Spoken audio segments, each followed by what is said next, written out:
demasiadas cosas. Una mesa más grande, sí. Buenos días quienes vienen por primera vez. Qué gusto tenerlos por aquí también, conocerlos. Nos buscaba cómo empezar la enseñanza de hoy y veía una historia muy vacilona, que es mucha gracia, es muy sabia también. La historia cuenta que un hombre le servía a un rey y el rey le ordenó matar a un animal, una oveja específicamente, y traerle la mejor parte de la oveja.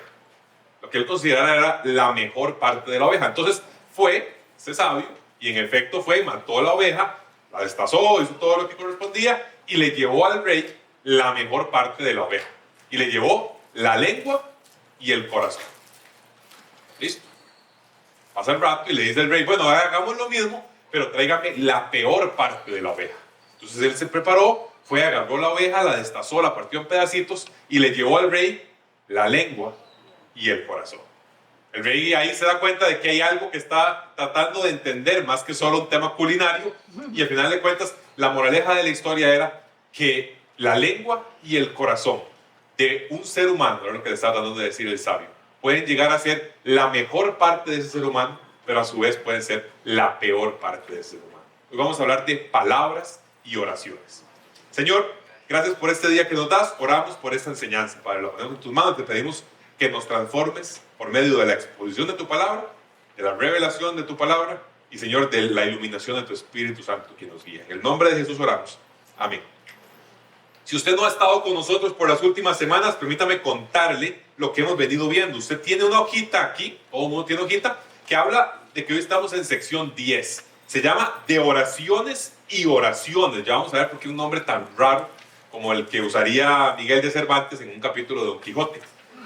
Pero vamos a estar viendo Colosenses capítulo 4, versículos 2 al 6. Ya se nos acaba y de cierta forma nos da cierta, bueno, a mí al menos, como nostalgia, que ya se va a acabar y ya fue. Pero si usted no vino, no ha estado escuchando las enseñanzas, le comento que desde el capítulo 3, hemos estado viendo cómo Pablo dice, dado que las cosas cambiaron, dado que usted nació de nuevo en Cristo, dado que usted ha cambiado su forma de vivir, entonces usted debería, y nos ha visto una lista de cosas donde la vieja naturaleza es cambiada por la nueva naturaleza. Entonces hablamos de el viejo ropaje, que me gustó mucho porque era un tema como de ropa, que a propósito de las fechas de antier, el conocido Viernes Negro, no hay nada más en boga que la ropa ahorita mismo. Entonces, el nuevo ropaje debe caracterizar al nuevo hombre. Después de eso, no solo la nueva ropa, sino también las nuevas relaciones. El capítulo 3 lo enseñaba Diego hace unas semanas, decía esposas, esposos, hijos, padres, esclavos y amos. Las nuevas personas tienen nuevas relaciones renovadas. Y hoy vamos a estar hablando de las palabras. Las personas nuevas, el nuevo hombre también tiene nuevas palabras. Así que hoy nos vamos a dividir en dos bloques principales que ambos son oraciones. Por eso se llama de oraciones y oraciones. En un primer lugar vamos a hablar de oraciones, es un juego de palabras, por supuesto, entendido en el sentido de esa disciplina espiritual, esa comunicación con Dios, ese sentido de hacer una oración, ¿no? El verbo orar como tal.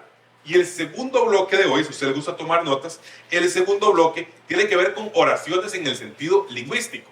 O sea, cuando las palabras se unen y forman un sentido coherente, le llamamos a eso una oración. Así que hoy vamos a hablar de la disciplina espiritual de orar y vamos a hablar del uso de las palabras. Esos son nuestros dos grandes temas de hoy. Comencemos con el número 1. Oraciones en el sentido comunicación con Dios. Versículo 2 dice, puede seguirme aquí o puede seguirme en su hojita. Dedíquense a la oración, perseveren en ella con agradecimiento y al mismo tiempo intercedan por nosotros a fin de que Dios nos abra la puerta para proclamar la palabra, el misterio de Cristo por el cual estoy preso. Oren para que yo lo anuncie con claridad cómo debo hacerlo. Pablo dice, dedíquense a la oración. Dedíquense a la oración. Otras versiones dirá, oren constantemente, sean perseverantes. Sí, eso es básicamente Reina Valera, el que va a decirlo de esta forma. Dedíquense a la oración. Entonces, la pregunta es, ¿qué significa dedíquense a la oración? Ya lo habíamos visto cuando vimos el capítulo 1, si usted tiene su Biblia ahí, puede ver el capítulo 1, versículo 9. Pablo les decía, él, en función de los colosenses, desde el día en que lo supimos, lo bien que estaban haciendo las cosas, no hemos dejado de orar por ustedes. Y yo les decía esa vez, ¿cómo entendemos esa frase? No hemos dejado de orar por ustedes. Y el ejemplo que les ponía, lo vuelvo a utilizar, y era cuando usted, si tiene la bendición o la posibilidad de ir a un todo incluido, y usted llegó el viernes y su familia llegó el domingo. Cuando su familia llega el domingo y dice, ¿cómo ha estado? Usted les dice, no he parado de comer.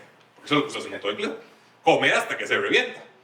Entonces, esta misma era la idea con no hemos dejado de orar. Claramente, no está dando a entender que usted comió en el todo incluido desde que llegó el viernes a las 3 de la tarde hasta que vio a su familia el domingo a las 12. Nadie puede hacer eso, es imposible. Sino que lo que quiere decir es que usted lo ha hecho con mucha frecuencia. Ha estado haciendo algo con parte de lo que usted ha estado realizando. Cuando Pablo dice en este caso, dedíquense a la oración, perseveren en ella, especialmente en la parte de dedíquense, podemos ver dos temas. El primero, podemos ver un tema de una conciencia general sobre Dios. O sea, una claridad o una idea de que estoy consciente acerca de la realidad de que Dios es, que Dios existe, y por ende que eso influye toda mi vida. Una conciencia general. Pero además, Pablo no nos deja, digamos, dejarlo en un esquema muy abierto, sino que dice, si usted lo lee, dedíquense a la oración, perseveren en ella con agradecimiento.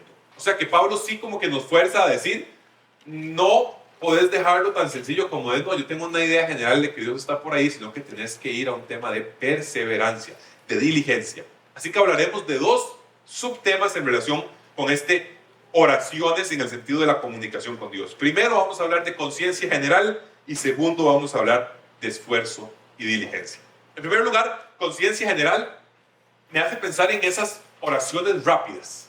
No, esa idea general que usted puede llegar a tener de que su vida está siendo influenciada por Dios, que está siendo guiada por Dios y que usted quiere en momentos específicos tener comunicación con Él, contar algo, pedir algo, agradecer algo de manera espontánea, simplemente con una claridad y una naturalidad de que eso es parte de su vida. Lo pienso, por ejemplo, en el papá que le acaban de avisar que su hijo tuvo un accidente, va camino al hospital. Ese papá probablemente lo primero que hace es agarra las llaves, las mete en el carro, sale corriendo para el hospital. Probablemente no se mete en el cuarto a decir, bueno, Dios, voy a orar 6 horas y que a mi hijo le costaba. No, pero a la vez que mete la llave en el carro, enciende el carro y se va directo al hospital, puede orar rápidamente, Dios protege a mi hijo. Dios ayuda a los doctores. Dios dale sabiduría. Es una conciencia general de que la situación del accidente que está pasando también está regida por Dios mismo. Y que en ese momento la oración que podemos tener puede tener o para nosotros puede ser esa forma de pedirle a Dios su ayuda en el momento. O sea, es una idea de que lo que sucede tiene que estar vinculado con Dios. Para ponerle un ejemplo bíblico, pensemos en Nehemías. ¿Usted se acuerda de la historia de Nehemías? Nehemías es parte del pueblo que fue sacado de Israel, exiliado de Israel. Vive en una tierra extranjera. De hecho, vive en la región de Susa, que sería Irán. En Persia la llamaban en esa época. Y entonces Nehemías era un judío y recibe historias, un cuento, una narración de su hermano que viene de Jerusalén y le cuenta cómo está la cosa en Jerusalén. Es que no recuerdo bien la historia. Lo que había pasado era Jerusalén había sido destruida, estaba devastada, no tenía muralla y el pueblo como tal había tenido que salir, los que quedaban la estaban pasando pésimo. Y esto es lo que llega a contarle el hermano de Nehemías a Nehemías. Mira, la están pasando pésimo. Y cuenta la historia de Nehemías, después Nehemías capítulo 1, Nehemías capítulo 2. Él era el copero del rey, o sea, literalmente el que le servía la copa. Y eso es un puesto de mucha confianza por una razón, más o menos como lo que hizo Diego ahorita, que era, usted la puede contaminar profundamente hasta el punto de tener que botar la copa o echarle veneno y terminar matando al rey. Entonces, Nehemías tiene un puesto de mucha confianza, en el que además, es un contexto importante, se esperaba que su semblante fuera un semblante de servicio y de que todo estaba bien. O sea, usted no podía llegar con sus problemas personales a donde el rey, porque no era de interés del rey. Usted era un sirviente del rey. Entonces, Nehemías escucha eso y suceden dos momentos. Primero, Nehemías usted lo puede ver en el capítulo 1, decide orar, pedirle a Dios. Y se ve toda una oración larga en la que él está hablando, pidiéndole a Dios lo que establece, no sé qué, etcétera, etcétera. Eso no es la conciencia general. Eso no es la idea de ese vínculo directo con Dios que está presente en todo momento. No, esa es, pues usualmente lo que llamaríamos el esfuerzo y la diligencia de la oración. Pero ¿cuándo sucede esta conciencia general? ¿Cuándo lo podemos ver en Nehemías? Resulta que unos días después, él se le ve en el semblante que estaba atribulado. Y el rey Artajerjes, que era el rey de ese momento de los persas, le dice: Nehemías, ¿qué te pasa? Vea, a Nehemías se le deshacen los helados en ese momento, porque es que no es que le estén preguntando, quiero saber cómo estás para mandarte consejería. No, no. O sea, el tema es, si mi cara no muestra una actitud de servicio como la que corresponde, entonces Nehemías hace una oración chivísima, que en ese momento, o sea, en esa parte nada más, muy rápido, mientras está recibiendo esa solicitud, esa pregunta de parte del rey, Nehemías dice en el capítulo 2, le dice el rey Artajerjes: ¿por qué estás triste? No me parece que estés enfermo, así que debe haber algo que te esté causando dolor. Yo sentí mucho miedo. Ahí lo de que le iban a cortar la cabeza. Y le respondí: que viva su majestad para siempre. ¿Cómo no debe estar triste si la ciudad está hecha un desastre? ¿Qué quieres que haga?, le replicó el rey.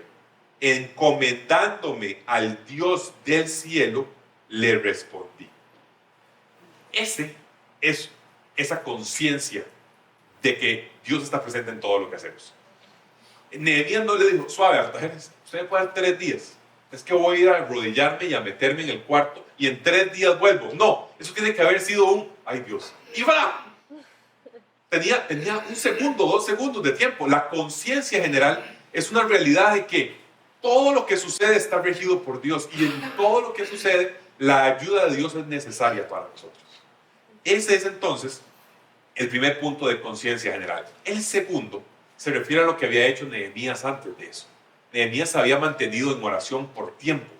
O sea, no solamente había tenido un pequeño momento de oraciones rápidas y de aquí salgo del paso con una que me salve la tanda rapidísimo, sino que había dedicado su tiempo a pedirle a Dios sobre el tema. Eso usted lo puede leer en Nehemías capítulo 1. Pienso también, pensando en ejemplos bíblicos, en Ana, la madre de Samuel.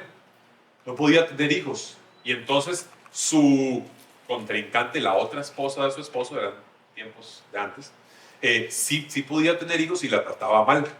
Y entonces ella estaba muy atribulada por eso. Nos cuenta Primera de Samuel, capítulo 1, versículo 12, que ella llegaba constantemente a reunirse a la tienda a orar por el tema, porque no podía tener hijos. Y porque quería, y en ese tiempo, por supuesto, era un tema muy pesado. Usted lo puede ver contextualmente con Elizabeth.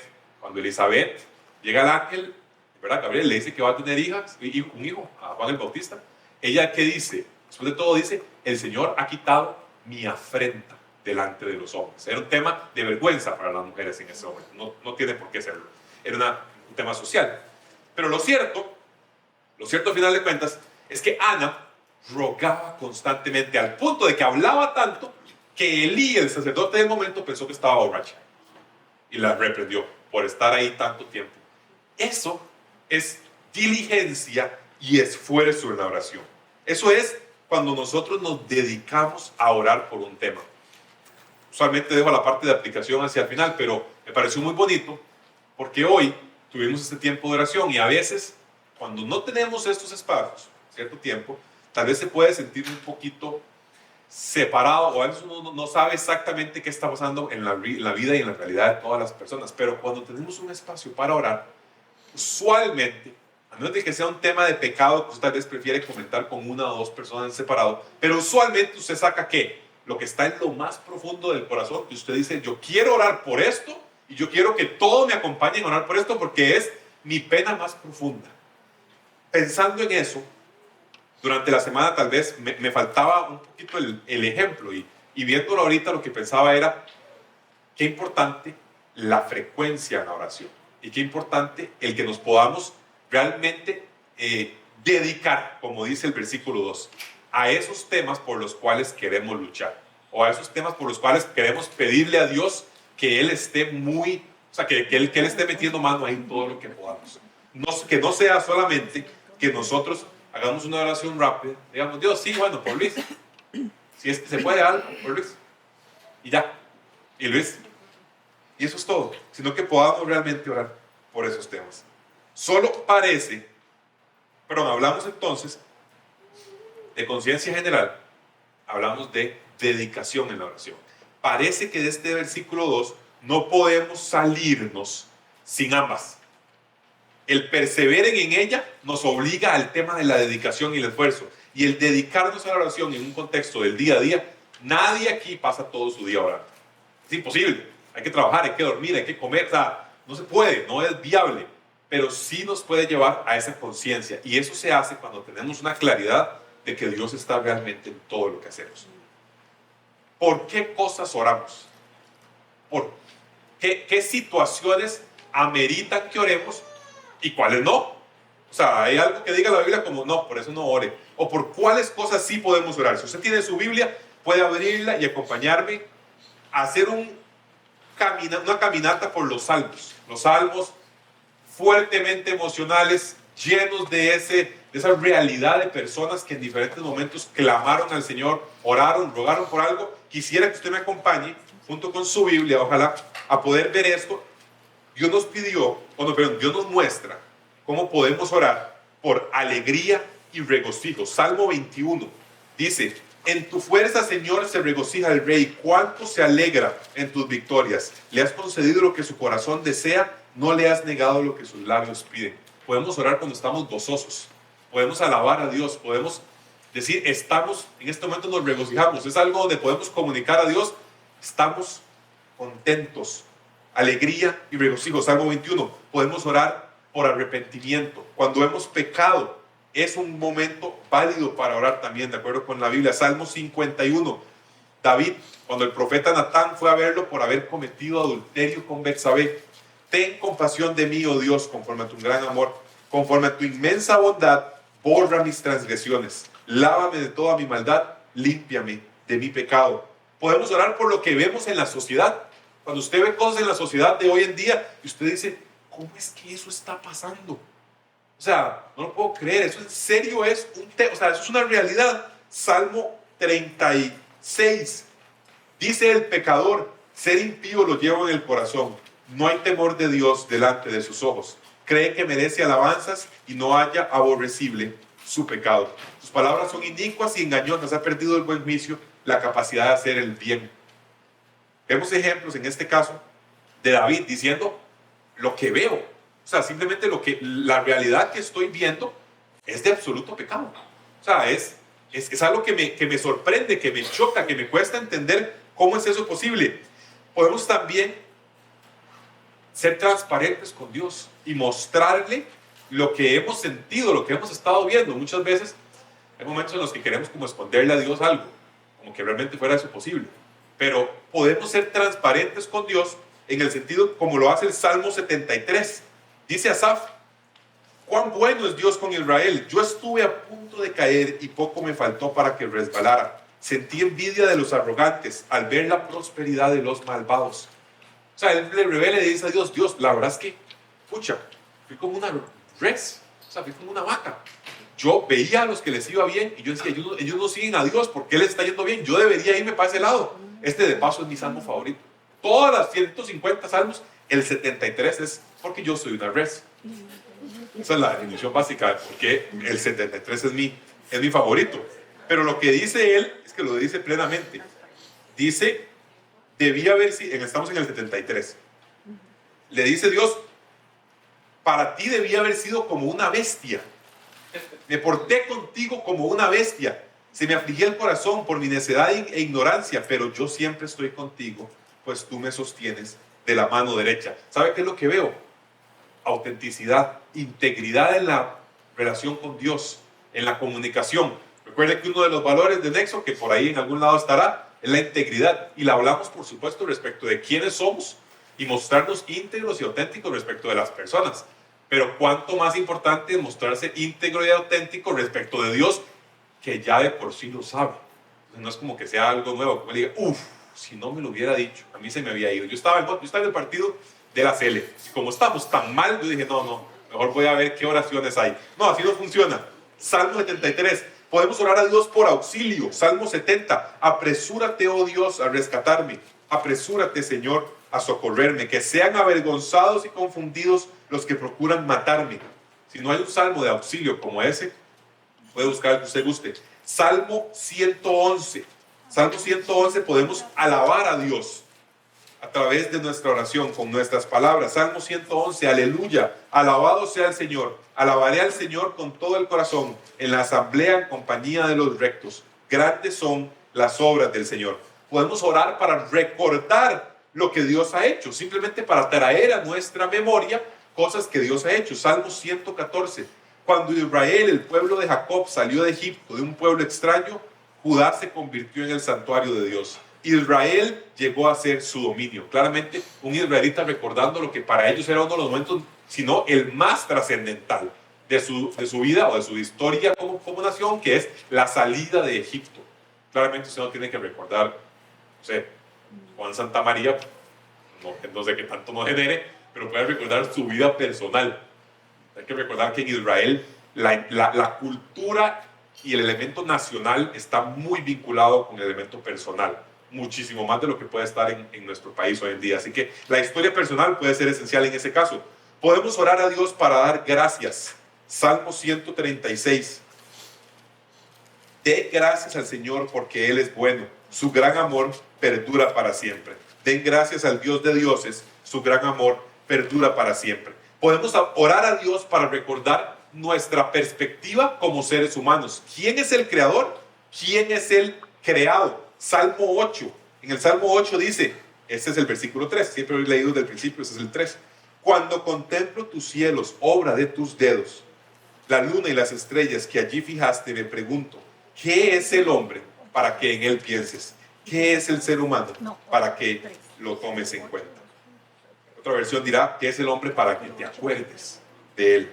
Este me encanta, este 8 me encanta. Simplemente es un tema de humildad, ¿no? De cuando usted puede ver el universo y verse a usted y ver que usted es una pequeñita partecita del universo frente a aquel que hizo todo el universo.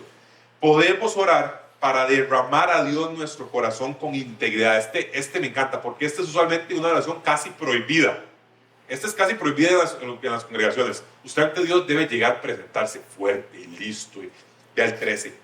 ¿Hasta cuándo, Señor, me seguirás olvidando? ¿Hasta cuándo esconderás de mí tu rostro?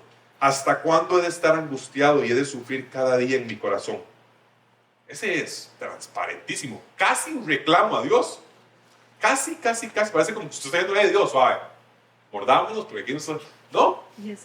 Cuando usted ve la realidad, lo que está haciendo alguien es que está con integridad mostrando su corazón genuino ante Dios. Incluso si este es un corazón en el que parece como que Dios no está haciendo su parte, en el que usted está pidiendo por algo y parece como que Dios no está cumpliendo, no está llamando, y usted espera que Dios cumpla, y no es necesariamente el caso.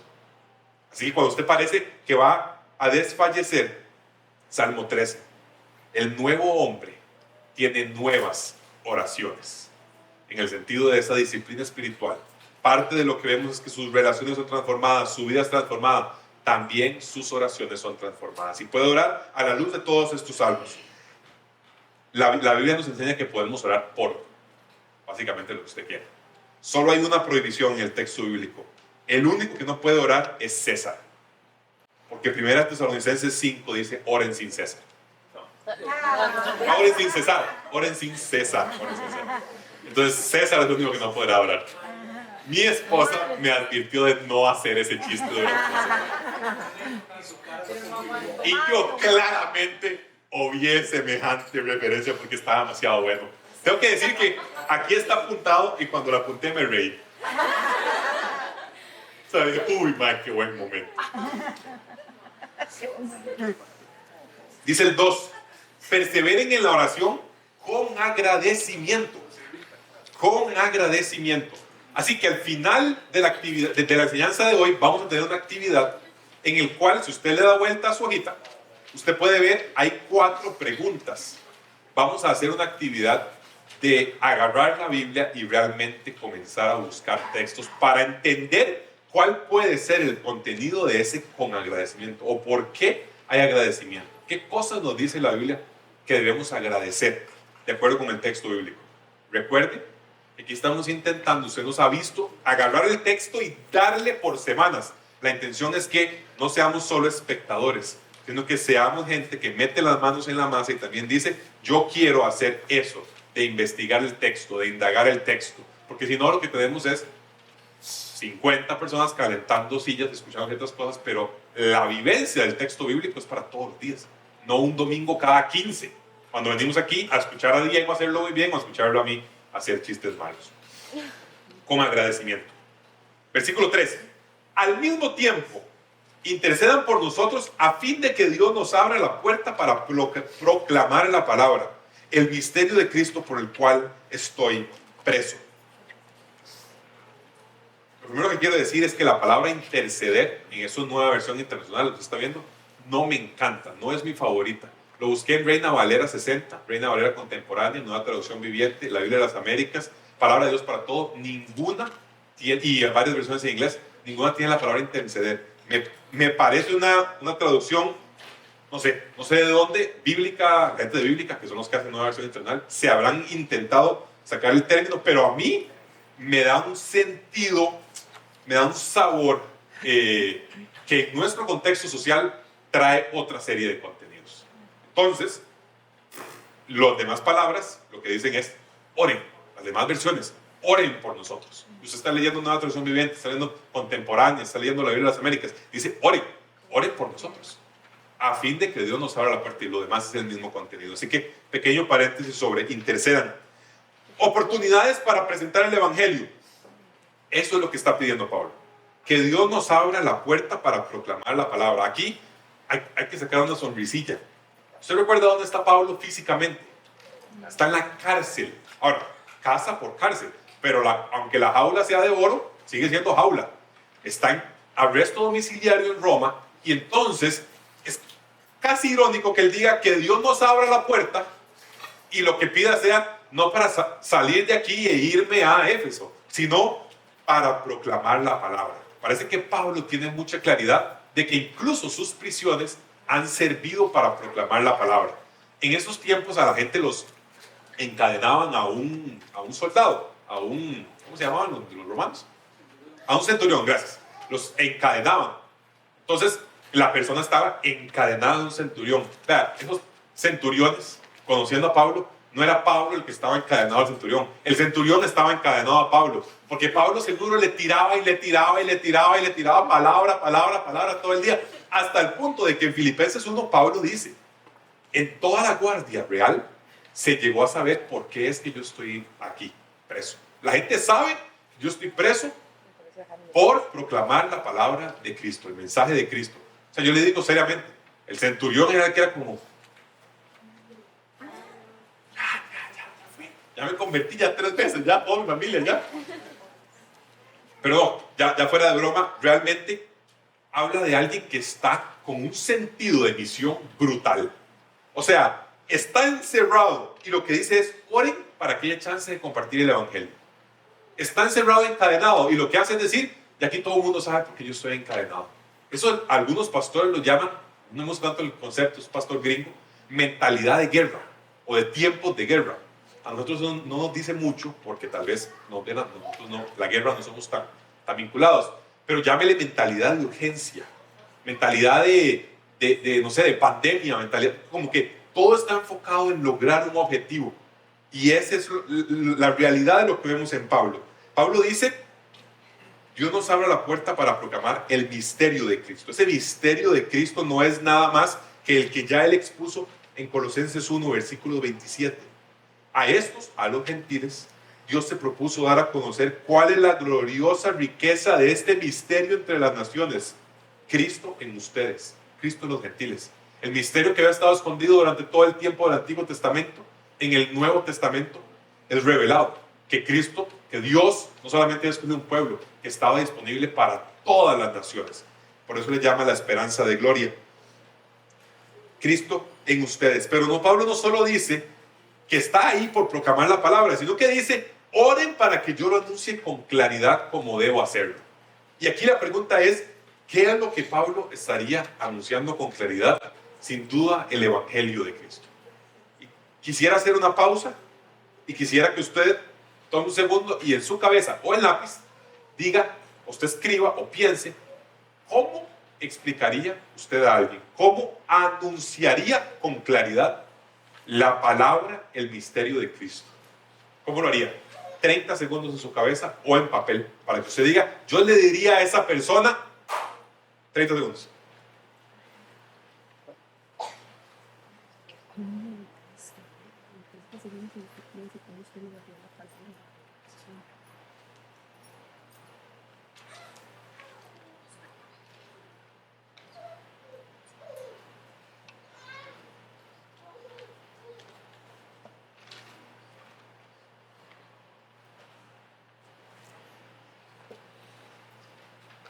Bien, espero todo lo hayan podido pensar.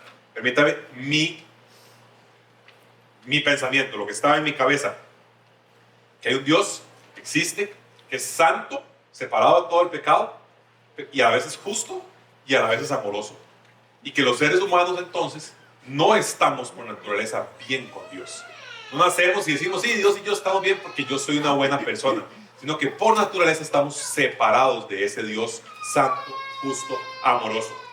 Pero a su vez, Dios, como es amor y es justicia, por medio de Cristo, pudo hacer una obra que nos permite unirnos de nuevo con Dios. A todos, no a todos. A los que creen en Cristo y ponen su confianza en Él para generar de nuevo ese puente entre Dios y los hombres. Y lo que Dios mueve o pide de los hombres, los mueve a fe, creer en Él, a poner su confianza no en sí mismo, sino en Cristo, y a arrepentimiento.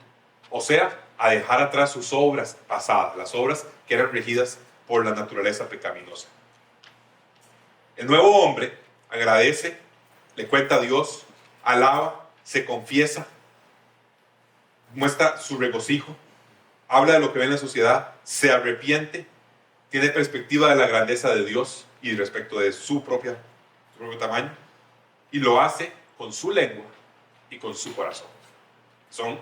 Pueden llegar a ser los mejores elementos de esta oveja. Versículos 5 y 6. Pablo dice, vivan sabiamente con los que no creen en Cristo. Y aquí pasamos de oraciones en el sentido de la práctica espiritual, pasamos a oraciones en el sentido de las palabras, el uso de la lengua para producir sonidos que otras personas entienden si están en nuestro mismo código, lenguaje, idioma, palabras. Dice Pablo, vivan con los que no creen en Cristo. El Nueva Versión Internacional, digamos que ya interpreta el tema. Si usted lo está leyendo en Reina Valera, dice con los de afuera. Vivan sabiamente con los de afuera, dando a entender que son los que no están en Cristo, aquellos que no creen. Sabiamente, aprovechando al máximo cada momento oportuno. Reina Valera dice, redimiendo el tiempo. Redimir el tiempo es como que no se pierda. Ahí va el tiempo, que no se vaya al desperdicio. Hay tiempo para X cosa, no lo deje morir. O sea, buscando el momento oportuno o aprovechando el momento oportuno. Permítame que le cuente una que me pasó a mí. Tenemos unos vecinos, no sé qué voy a llorar por los vecinos.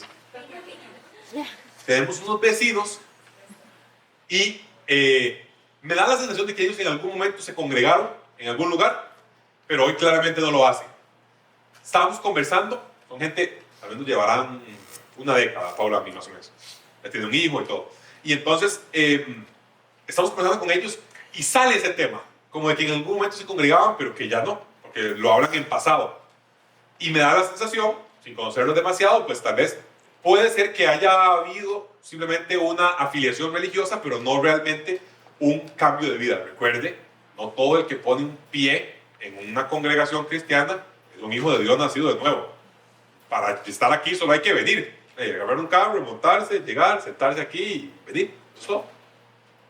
¿Cómo ves? Entonces, estamos conversando con ellos y resulta que ellos nos comentan eso y algo pasa y yo no les comento, ahora ellos no les comentamos o sea, que nosotros somos parte de una congregación y que pueden venir fuera con nosotros y acompañarnos cuando quieran y demás. Y eso fue hace meses. No hablamos, no es que nos vemos todos los días, pero tenemos conversaciones esporádicas. Y desde hace meses yo le he estado diciendo a Paula, esa fue una oportunidad perdida. Eso fue un momento oportuno que no se aprovechó. Un tiempo que no se redimió, sino que se dejó morir. Se fue. Porque era una gran oportunidad para decir, mira, nosotros vivimos esta realidad de la fe cristiana de esta manera y nos gustaría poder hablar con ustedes como quieran. Y meses, o sea, realmente meses en los que a veces tenemos algo de conversación, pero las conversaciones son como, viste, que se jodió el portón, ¿sí? O sea, no hay necesariamente tanto tiempo de decir, hola, vengo a exponerles el evangelio, toco la puerta, hola, ¿tienen un momento para hablar de nuestro Señor? No, no hay necesariamente de tiempo. Entonces, pues nada, simplemente eso es una forma para mí de representar Él aprovechando al máximo cada momento. Pero Pablo entiende más bien, perdón, que este trabajo de llevar el evangelio no era solo de él. Este trabajo de anunciar el misterio de Cristo no le correspondía solo a él. No era un tema solamente de que como él era el pastor, recuerden que Pablo ni siquiera conoce a los colosenses, pero como él era el pastor del pastor de ellos, de Pafas, entonces le tocaba a Pablo, porque él es el que está cerca de Dios, y es el que es bueno, y es el que etcétera, etcétera, etcétera. Sino que es una obligación de todo creyente, vivir sabiamente con los que no creen en Cristo y que la conversación sea amena y buen gusto para saber cómo responder. Esto lo hemos dicho en varias ocasiones, cada vez que podamos lo vamos a repetir. La obligación es de todo el que esté sentado aquí, en sillas, en el suelo o parado atrás con el bebé. Todos tenemos la misma obligación, que es la de ser movilizados para compartir el evangelio. Eso es mentalidad de guerra o mentalidad de urgencia. De que no solamente ponemos dos recursos, Diego, porque es el pastor, y los que ahí, Esteban y Erika, que les dieron la bienvenida a la entrada, y ya, el resto, listo, el resto lo tercerizan. No, esta obligación es de absolutamente todos, y tenemos entonces, ojalá, que sea una congregación que tenga dinamismo en este tema, que comparta la fe cristiana, que comparte el evangelio tanto como pueda, y que además lo esté buscando activamente. Pablo dice que su conversación sea siempre amena y de buen gusto. Otras versiones dirán con gracia, sazonada con sal. Y eso nos habla de, en primer lugar, el ver al no creyente con gracia. Hoy hay muchos, hay una que llaman algunos la guerra cultural, ¿no? Un choque ideológico considerable entre el cristianismo o ciertos sectores conservadores, así llamados conservadores, versus ciertos sectores liberales o progresistas. Eso lo vemos en la sociedad. Y la Biblia nos manda a que al no creyente lo veamos con gracia, porque en algún momento nosotros fuimos no creyentes. Por eso es que hay que entender el evangelio de Cristo. Nadie nace creyente. Entonces no podemos pensar que somos mejores por X razón, sino que Pablo nos manda a ver al no creyente con gracia. Pero a su vez, esa gracia que sale del corazón también tiene que llevar sal. Y la sal en ese tiempo era lo que le daba, bueno, todavía, lo que le daba sabor a la carne. Le pronunciaba, le daba un contenido extra a esa carne para un sabor. Nuestra conversación con el no creyente también tiene que tener verdad. También tiene que tener, además de gracia, verdad. No podemos esconder la realidad de la muerte espiritual del no creyente. No podemos esconder la realidad del pecado. No es a través de convertirnos en la iglesia cool que nosotros vamos a transformar el mundo. El mensaje de Colosenses es gracia para el creyente, gracia para el no creyente, perdón, verdad para el no creyente. Ese es el mandato que tenemos todos y cada uno de nosotros. ¿Para qué? Para que cuando llegue el momento en el que la gente le pregunte a usted sobre X tema de su vida, usted sepa, como dice el versículo 6, cómo responder. El nuevo hombre utiliza nuevas palabras que forman entonces lo que llamaríamos gramaticalmente oraciones. Bien, 3 horas después, podemos ver 3 puntos de aplicación. Si usted tiene su hojita, en la parte de abajo dice aplicar. La primera es ¿De qué forma el dedicarme a la oración da la gloria a Dios? Y este punto es esencial por una razón básica, que es que la oración muestra la dependencia de Dios y muestra el que nos alineamos a Él y no Él a nosotros. La oración es una muestra externa de que a lo interno estamos dependiendo de Dios. O sea, estamos diciendo, no soy yo el que define toda mi vida. Entonces, quisiera que usted vea su día, piense en el jueves de la semana pasada. ¿Cómo fue su jueves? Bueno, tal vez muy atrás. Viernes, hace 2 días. ¿Cómo fue su viernes? ¿Qué hizo? ¿Y qué tanto su realidad del día a día muestra su dependencia de Dios en una oración de conciencia general y en un tiempo de oración también por los elementos que usted considera esenciales en su vida, perdón? ¿O hasta qué punto lo que muestra es el ajetreo? Yo me veía en esta semana y veía algunos días, un día en específico, el viernes precisamente, en el que fue levantarse, ayer, teníamos reunión de jóvenes, entonces era levantarse para ir a comprar pan, porque llegaban los chiquillos, porque íbamos a comer, a desayunar juntos, y entonces pan y bañarnos y arreglar la casa y no sé qué. Decía un pastor que escuchaba esta semana, si usted tiene que escoger entre desayunar, pasar tiempo en la palabra y orar, deje ir el desayuno. Pero tiene razón en el sentido de prioridad. No sé cuántas veces usted ha hecho eso. Yo aproximadamente 0 en los últimos 18 años. Dejar de comer porque digo, es una o la otra. Pasa. Tengo 15 minutos. Es lo que tengo. Entonces, o me hago el huevo y como, o me dedico a la palabra y oro para iniciar mi día antes de. ¿Cómo se ve su día? Piensa en su viernes, piensa en su martes. Compare su vida sin dedicarse a la oración y piense qué revela eso. Mientras que si nos dedicamos a la oración, somos conscientes de la obra de Dios en nuestras vidas. Y eso le da la gloria a Dios. Porque sabemos que lo que ha estado pasando y ha estado saliendo bien, no es porque simplemente X, es porque la mano de Dios está presente. Nada pasa, un pelo de su cabeza no se cae sin que Él lo sepa. No se muere un pajarito y se cae al piso sin que Él lo sepa y genere. Lleva los hilos de todo. Así que esa realidad, no le estoy tirando a nadie en específico con esta referencia, que ahí en el fondo los muchachos van a tener que regañarnos.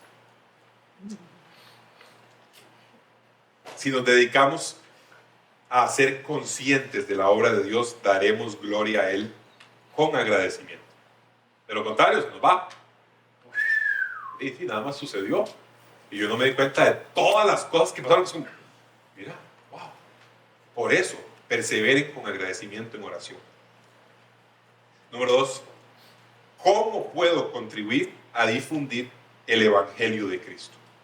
¿De qué manera puedo contribuir a difundir el Evangelio de Cristo?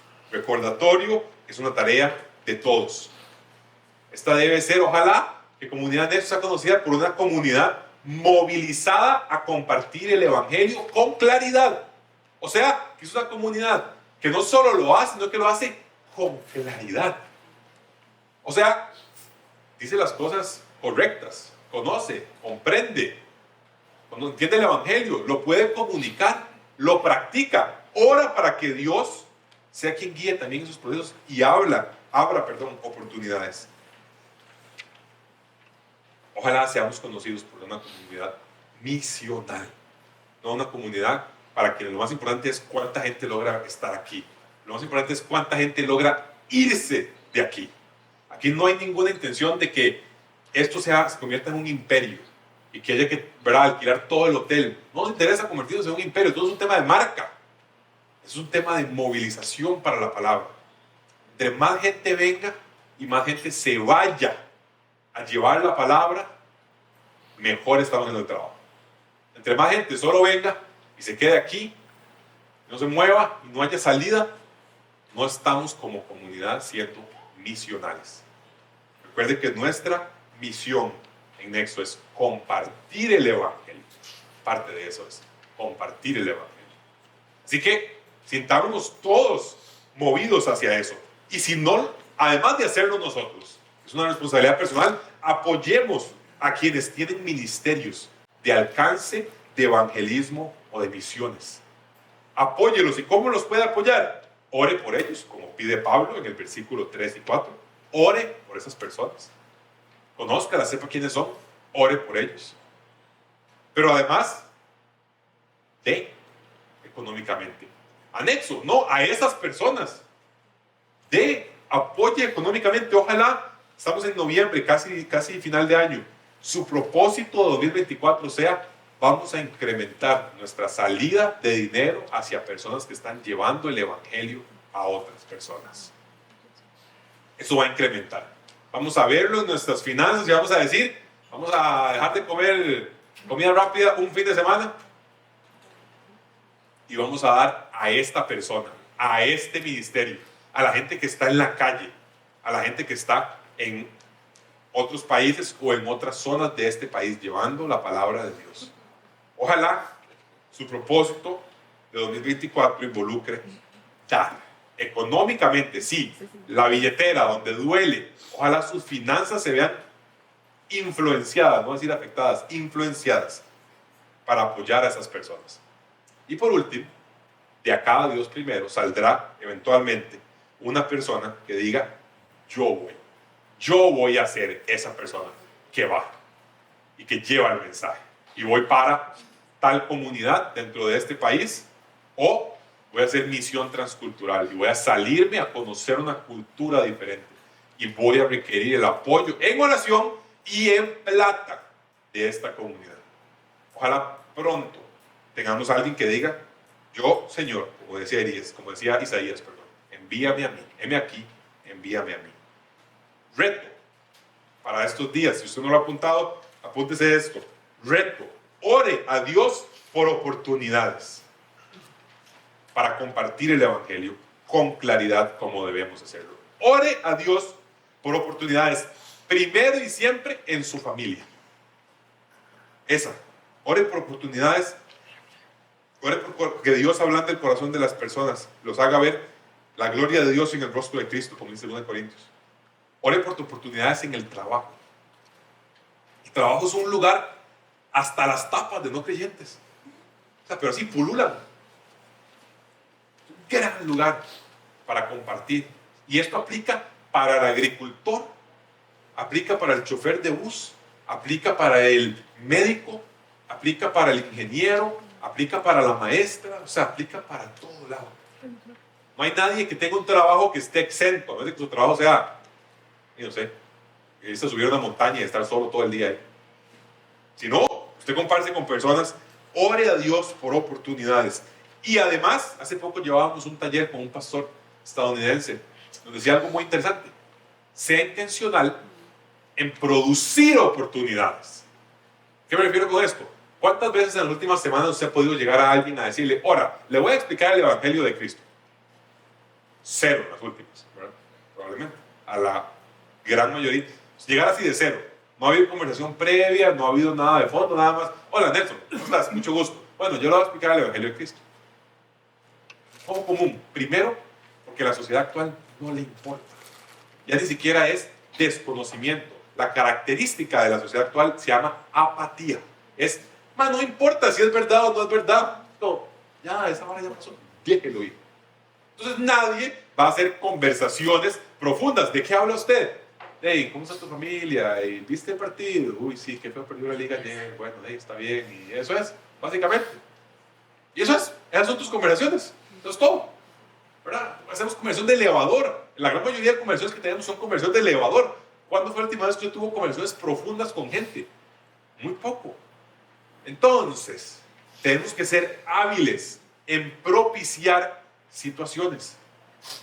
Resulta que Juancito y yo no tenemos ese vínculo. Pero resulta que yo he estado jugando juegos de mesa con mis amigos en la casa, los sábados. Y entonces, un día de estos puedo invitar a Juancito. Y entonces, cuando venga, lo espero con la Biblia. No, venga, juegue juegos de mesa, comamos pizza, seamos seres humanos y conversemos. Es un sábado. 15 días después, vamos a hacerlo de nuevo. Vale, 15 días después. va a pasar. Creamos relación. Cuando hay relación, usted puede comenzar a verbalizar palabras, ser parte de una congregación. Sus palabras deberían mostrar, este va a ser el tercer punto, pero deberían mostrar que usted se escucha diferente. Para Juancito, de cómo se escucha sus amigos de la mejenga de fútbol de los domingos en la tarde. Y eventualmente usted podrá también comentarle acerca de su propia fe. Y eso puede ser de una manera muchísimo más orgánica que nada más llegar a decirle a alguien en frío: hola, le voy a explicar el Evangelio de Cristo. Entonces podemos ser intencionales, creando, propiciando situaciones. Todo esto, por supuesto, a la vez que le oramos a Dios para que provea, para que abra puertas, como dice Pablo. Y por último, hace poco me leí un libro que se llama El poder de las palabras y la maravilla de Dios. Suena como un tema nueva era, brutal. O sea, suena como a siglo XXI en muchas iglesias costarricenses. Pero lo que hablaba es que la Biblia nos enseña sobre las palabras. Vea, me llevé una costreada. Yo le decía a mi esposa mientras estaba leyendo el libro, solamente leo al final del día. Entonces, ya ahí, haciendo nada, ahora estar leyendo, yo estoy leyendo. Vea, me llevé una costreada brutal. Pero así, otra cosa, fuera de serie. Que había un análisis de Santiago, capítulo 3, cuando dice que la lengua es como un timón, ¿no? Que puede volcar un barco. Eso es chiquitico. Bueno, no sé, como un timón. Eso habla de mis capacidades náuticas. Pero creo que es como así, ¿verdad? Pero mueve un barco. O sea, mueve un barco de esos que llevan contenedores. Es un timón. Pero también dice que cuando la lengua incendia algo, lo incendia como el que fuera el infierno mismo el que está sacando ese fuego. Y viera qué costreada. Porque, obviamente comienzo a ver el uso de las palabras personal en mí mismo. Comienzo a decir de qué forma se asemeja a mi compañerito del trabajo que claramente tiene cero interés en el conocimiento de la palabra, o de qué forma se asemeja a Cristo mismo. Fue un tiempo de ser redarguido por un texto, y para no irme solo en la embarrada, los digo a todos ustedes también. Pues ahora les digo a todos. No, pero la intención es que todos podamos recordar el uso de las palabras que hacemos, y que es más difícil, no es muy difícil, pero es más difícil si las palabras que escucha Juancito en el trabajo o en la mejenga de fútbol, lo que sea, es como que yo fuera cualquier otra persona. Es más difícil después poder comentarle acerca del Evangelio de Cristo cuando llega el momento. Estratégicamente no es la mejor movida cuando yo sueno exactamente igual que el resto de compañeros del trabajo. O sea, cuando soy uno más. Hablo de los mismos temas, comento las mismas cosas, hablo con las mismas palabras. Eso lo hace más difícil. Entonces, estas semanas, unas cuantas semanas, que lo revisé, ¿no? Lo analicé, lo vi en mi vida, y yo decía, puña, pronto me toca enseñar sobre palabras también. Entonces, tengamos cuidado con la lengua, porque la lengua puede ser la mejor parte de nosotros, como dice Santiago 3 también, que dice que de una misma fuente sale agua dulce y agua salada. Bueno, puede salir agua dulce, o sea, agua potable de nuestra lengua, pero también puede salir agua salada. Así que tengamos cuidado para que nuestras palabras sean las del nuevo hombre y no las del viejo hombre. Así dice el texto en el versículo 6, sabrán cómo responder a cada uno, y en el 5, aprovechando el momento oportuno. El nuevo hombre tendrá nuevo ropaje, nuevas relaciones y nuevas palabras, nuevas oraciones. Oramos. Padre, gracias por este tiempo que nos has dado, Señor. Te bendecimos, te adoramos, Padre, y te damos la gloria y la honra porque eres bueno. Nos bendice y nos guíes. Pedimos, Padre, que nos permitas, Señor, ser un nuevo hombre con nuevas palabras, oraciones, y que nuestra vida sea transformada a través de reconocerte, a través de orar sin cesar, dedicarnos a la oración por esas cosas. Te pido que nos permitas ser transparentes en nuestras oraciones frente a ti, Señor. Te damos gracias, Padre, por todas las cosas que nos dan. En nombre de Jesús oramos. Amén.